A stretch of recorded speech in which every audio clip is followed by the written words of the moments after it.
വിനീത, ഈ പഹൽഗാം ഭീകരാക്രമണത്തിന്റെ മുഖ്യ സൂത്രധാരൻ കേരളത്തിൽ ലാബ് ടെക്നീഷ്യൻ കോഴ്സ് ചെയ്തു എന്ന വിവരമാണല്ലോ ഇപ്പോൾ പുറത്തു വരുന്നത്. എന്താണ് അന്വേഷണ ഏജൻസികൾ നൽകുന്ന മറ്റു വിവരങ്ങൾ വിനീത?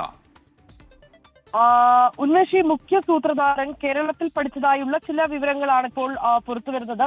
ഇത് കേരളത്തിൽ ഒരു ലാബ് ടെക്നീഷ്യൻ കോഴ്സ് ഇയാൾ പഠിച്ചിരുന്നു എന്നൊരു വിവരമാണ് ലഭ്യമായിരിക്കുന്നത്.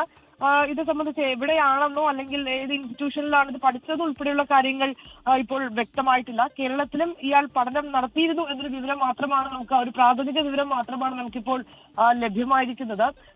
ഇയാൾ ഷെയ്ഖ് സജാദ് ഗുൽ ഇതിനു മുൻപ് ശ്രീനഗറിലാണ് അയാൾ പ്രാഥമിക വിദ്യാഭ്യാസം പൂർത്തിയാക്കിയത്. അതിനുശേഷം ബാംഗ്ലൂരിൽ പോവുകയും അവിടെ നിന്ന് MBA പഠനം പൂർത്തിയാക്കുകയും ചെയ്തിരുന്നു. പിന്നാലെയാണ് ഇയാൾ കേരളത്തിലെത്തി ഒരു ലാബ് ടെക്നീഷ്യൻ കോഴ്സ് കൂടി പൂർത്തിയാക്കിയതെന്നൊരു വിവരമാണ് നമുക്കിപ്പോൾ ലഭ്യമാകുന്നത്.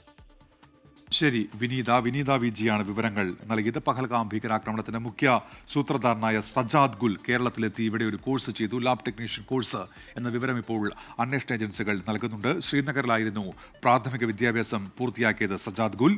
അതിനുശേഷം ബംഗളൂരുവിൽ നിന്ന് MBA ബിരുദവും പൂർത്തിയാക്കിയിട്ടുണ്ട്. അതിനിടയിലാണ് കേരളത്തിലെത്തി ലാബ് ടെക്നീഷ്യൻ കോഴ്സ് ചെയ്തത് എന്ന വിവരമാണ് ഇപ്പോൾ പുറത്തു വരുന്നത്. പഹൽഗാം ഭീകരാക്രമണത്തിന്റെ മുഖ്യ സൂത്രധാരനാണ് ദ റെസിസ്റ്റൻസ് ഫ്രണ്ടിന്റെ മേധാവി ഷെയ്ഖ് സജാദ് ഗുൽ എന്നാണ് ഇപ്പോൾ അന്വേഷണ ഏജൻസികൾ വിശദീകരിക്കുന്ന കാര്യം. അപ്പോൾ രാജ്യം കനത്ത ജാഗ്രതയിലാണ്. ഇപ്പോൾ ഓപ്പറേഷൻ സിന്ദൂറിന് പിന്നാലെ അതിർത്തി സംസ്ഥാനങ്ങളിൽ കനത്ത ജാഗ്രതയുണ്ടായിരുന്നു, അതിപ്പോഴും തുടരുന്നുണ്ട്. ശക്തമായ ഷെല്ലാക്രമണമാണ് പാകിസ്ഥാന്റെ ഭാഗത്ത് നിന്ന് അതിർത്തി മേഖലകളിൽ ഇന്നലെ ഉണ്ടായത്. പൂഞ്ചിലടക്കം അത് രൂക്ഷമായിരുന്നു.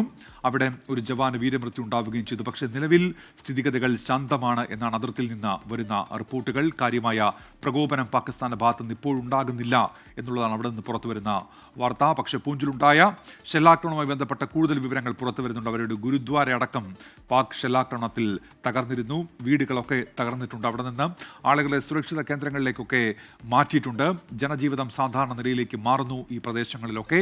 ഇന്നലെ ഈ പാക് പ്രകോപന പ്രസ്താവനകൾ വന്ന സമയത്ത് അവിടെ നേരിയ ആശങ്കയുണ്ടായിരുന്നു ജനങ്ങൾക്ക് എന്നാണ് നേരത്തെ ബൽറാം നെടുങ്ങാടി ജമ്മു കാശ്മീരിൽ നിന്ന് അറിയിച്ചത്. പക്ഷേ അതിനുശേഷം സ്ഥിതിഗതികൾ മാറി, ജനജീവിതം സാധാരണഗതിയിൽ തന്നെയാണ്. പാകിസ്ഥാനാകട്ടെ അവരുടെ ഇപ്പോഴും പരിഹാസ്യമായ വാദങ്ങളൊക്കെ ആവർത്തിച്ചുകൊണ്ടിരിക്കുന്ന ഒരു സാഹചര്യമുണ്ട്.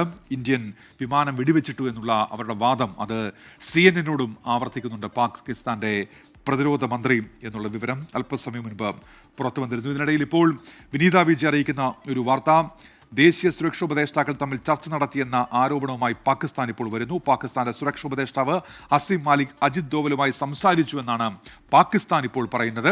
പാകിസ്ഥാന്റെ വിദേശകാര്യമന്ത്രി ഇഷാഖ് ദറാണ് ഇക്കാര്യം ഇപ്പോൾ പറഞ്ഞിരിക്കുന്നത്. തുർക്കി മാധ്യമത്തിന് നൽകിയ അഭിമുഖത്തിലായിരുന്നു പ്രതികരണം. എന്നാൽ ഇത് ഇന്ത്യ ഔദ്യോഗികമായി ഇപ്പോൾ സ്ഥിരീകരിക്കുന്നില്ല. പക്ഷേ പാകിസ്ഥാൻ ഇപ്പോൾ ഇത്തരത്തിൽ ഒരു നിലപാടാണ് സ്വീകരിക്കുന്നത്.